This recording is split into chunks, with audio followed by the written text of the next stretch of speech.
There's a specific kind of pain that doesn't announce itself loudly. It doesn't arrive with sirens or break things on its way in. It comes quietly, like a door you didn't realize had closed until you reached for the handle and found nothing there. That's betrayal. Not the version people perform in movies with confrontations and dramatic exits. The real kind. The kind that happens in the middle of ordinary life, between people who shared something real, and the silence it leaves behind is unlike anything else. You trusted someone, not blindly, not naively. You trusted them because they gave you reasons to, because time passed and they stayed, because they knew the parts of you that were harder to know and they didn't leave. And then something shifted. Something was said or done or hidden, and the version of the relationship you were living inside turned out to be different from what was actually there. That gap between what you believed and what was real, that's where the pain lives. Not just in what they did, in what you now have to do with everything you thought you knew. Because betrayal doesn't just hurt you, it edits your past. Every memory gets re-examined. Every moment of warmth now carries a question mark. You start going back through things you thought were settled, looking for signs you missed, wondering how you didn't see it sooner. And underneath that search is something you might not have named yet. It's not just grief, it's the unsettling feeling that your own perception failed you. That the person you trusted most to read the room was you, and even you got it wrong. Stay with me, because that's where most people get lost in betrayal. They turn the pain into a verdict about themselves. Stoicism doesn't do that, and that distinction matters more than you might realize right now. Marcus Aurelius wrote in a world full of betrayal. Emperors were poisoned by allies, generals turned on their commanders, friends became enemies quietly, over time, through ambition and fear. He wasn't theorizing from a distance. He was living inside the same broken human landscape you are, and what he kept returning to again and again was not how to prevent being hurt. It was how to see clearly after being hurt. Because Stoicism was never about avoiding pain. It was about not letting pain distort your ability to perceive. And perception is exactly what betrayal attacks. When someone you trusted breaks that trust, they don't just damage the relationship. They damage the lens you were using to see the world. Suddenly everything feels suspect. You start protecting yourself before you even know what you're protecting yourself from. You become careful in a way that costs you. Quieter, more guarded. You pull back from people who haven't done anything wrong, because somewhere inside you a new rule has formed. Closeness is risk. Openness is exposure. Trust is the thing that got you here. And that rule feels like wisdom. It feels like you've finally learned something. But Epictetus, who knew real suffering, who was enslaved and still built a philosophy of inner freedom, said something that cuts through that feeling. He said that it is not things that disturb us, but our judgments about things. What disturbs you about betrayal isn't just the act. It's the story you're building around it. And that story, if left unexamined, becomes the architecture of your future. You'll carry it into the next relationship, the next friendship, the next moment someone reaches toward you with something genuine, and the echo of what happened before will whisper, "Don't." And you might listen. Not because you want to stay closed, but because you've mistaken the scar for the lesson. That's not what the Stoics were pointing toward. There's something they understood about betrayal that most modern thinking misses. They didn't see it primarily as something done to you. They saw it as a revelation, not a comfortable one, not the kind that leaves you feeling grateful right away. The painful kind, the kind that shows you without any softening exactly who someone was beneath the version you were relating to. Betrayal, in Stoic terms, is information, unwanted, devastating, but precise. Think about what you actually learned, not what you lost, what you learned. You learned the limits of that person. You learned the gap between who they presented themselves to be and who they were under pressure. You learned something about what they valued more than the relationship. That knowledge is not nothing. It's not a consolation prize. It's clarity. And clarity, even when it arrives through pain, is one of the most valuable things a human being can possess. But here's where it gets harder, because Stoicism doesn't let you stop there. Marcus Aurelius wrote, "When you wake up in the morning, tell yourself the people I deal with today will be meddling, ungrateful, arrogant, dishonest, jealous, and surly." That's not cynicism. Read it again. He wasn't saying this to harden himself against humanity. He was saying it to stay clear-eyed inside it, to remove the expectation that people will always act from their highest nature. Because when you expect the best from people unconditionally, you're not loving them. You're projecting onto them. And projection, however warm it feels, is always a setup for eventual collapse. True perception means seeing people as they are, not as you need them to be. And betrayal, as brutal as it is, forces that correction. You might be feeling something uncomfortable right now. A quiet resistance to the idea that this experience could have anything useful inside it. And that resistance is fair. You're not required to make peace with what happened on anyone else's timeline. The Stoics weren't asking for that. Seneca wrote that grief must be allowed its time, that forcing stillness before it's real is just another form of suppression. What they were pointing to wasn't premature acceptance, it was eventual clarity. The question isn't whether you grieve, you should. The question is what you decide this means about you. Because here's the part that tends to settle deepest in people who've been betrayed. Not the anger. Anger moves, it burns, and it shifts. The thing that stays, the thing that quietly reshapes how you walk through the world is the shame.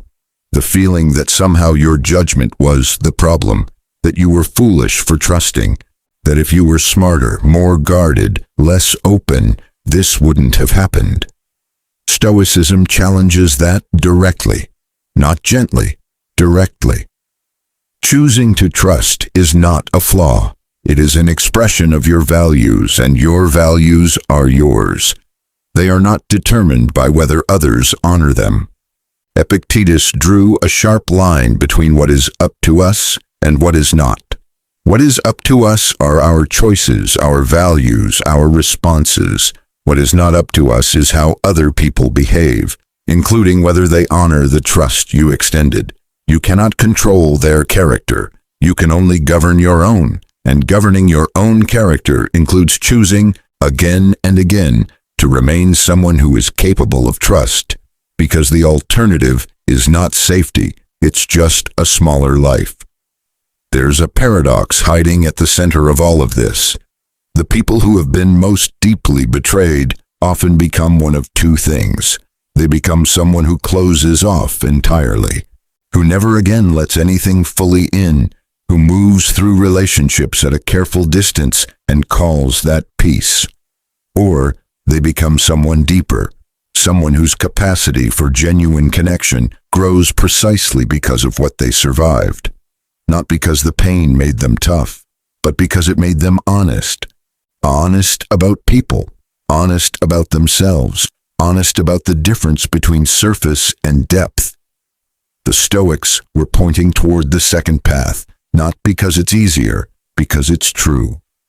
And truth, for Marcus Aurelius, was always worth the discomfort of seeing it. He wrote in his private journals, not for an audience, not to perform wisdom, just to stay honest with himself. And what he returned to, in different forms throughout his life, was this: the obstacle is the path. What stands in the way becomes the way. Betrayal is an obstacle. It stands in the way of the open and trusting version of you that existed before it happened. But it can also become the way to a more grounded kind of trust, the kind that doesn't depend on certainty, the kind that chooses to remain open, not because you've been promised safety, but because openness is who you are. That doesn't mean forgetting. It doesn't mean pretending. The Stoics were not naive. They didn't confuse equanimity with amnesia. You can remember exactly what happened and still choose how you carry it. You can see someone clearly, including their capacity for harm, and still choose not to let their actions determine who you become. That choice is the hardest work, and it doesn't happen once. It happens slowly, across days and weeks, and quiet moments when the memory surfaces, and you have to decide again what it means and what you're going to do with it. Something else begins to shift when you stay with this long enough. You start to notice that betrayal, strangely, reveals something about your own depth. Because shallow people don't experience this kind of pain. You can only be this hurt by something you were genuinely invested in. The magnitude of the wound is a measure of how real your care was, and real care is not a mistake. It is one of the rarest things a person can offer another. The fact that it wasn't honored says nothing about whether it was worth giving. Seneca wrote that a man who suffers before it is necessary suffers more than is necessary. And there's something in that for this.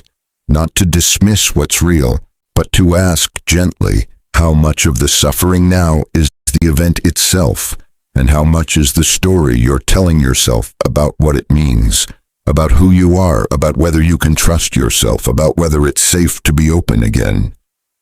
Those stories are worth examining, not to discard them, but to hold them up to the light and ask whether they're actually true or whether they're just pain dressed as wisdom. Because pain dressed as wisdom sounds careful. It sounds like you've learned something. But if that wisdom is slowly making your world smaller, if it's keeping you at a distance from your own life, then it's not wisdom. It's armor. And armor, as necessary as it sometimes is, was never meant to be a permanent home. The Stoics returned again and again to the present moment, not as an escape from what happened, but as the only place where change is actually possible. The past is fixed. What was done was done. What was said was said. What was hidden was hidden. None of that is available for revision. But this moment is. The story you're telling right now about what it means is still being written. The posture you're taking toward yourself because of it is still forming, and that is entirely within your authority. Marcus Aurelius didn't write about becoming invulnerable. He wrote about becoming clear enough to see things as they are, not as he feared them to be. Clear enough to choose his response with intention. Clear enough to remain, in his own words, upright, not kept upright. That's the version of healing Stoicism is pointing toward. Not the version where you've moved on, where you've forgotten, where it no longer touches you. The version where you've looked at it fully and decided with full awareness who you want to be in its wake. You were betrayed. That is real. What happened to you matters. The pain is not an overreaction. The grief is not weakness. The confusion about who you can trust now is not a character flaw. It's the honest aftermath of something that was genuinely hard. But you are not only what happened to you. You are also what you decide to do with the clarity it left behind. And that clarity, as unwanted as it was, as painful as it arrived, is now yours. It lives in you. It has already changed how you see. The question is whether you let it sharpen your perception or narrow it, whether it teaches you to see people more accurately or teaches you not to look at all. Stoicism says something quiet here, at the end. It says that the world will continue to offer you people, moments, possibilities that require you to take a risk without a guarantee. And each time, you will have a choice. To stay inside the protection of what you've already survived, or to walk forward anyway, carrying your clarity with you, not as armor, but as sight. That's not foolishness. That's what it looks like to have survived something real and chosen not to let it become your ceiling. You already know what it costs to stay open. Betrayal showed you that directly. What you haven't yet fully seen is what it costs to stay closed. The the relationships that never deepen, the moments you never fully enter, the version of yourself that remains unmet because you kept everyone, including yourself, at a careful distance. The Stoics would say that both paths have a price, but only one of them is a life. You know which one they meant.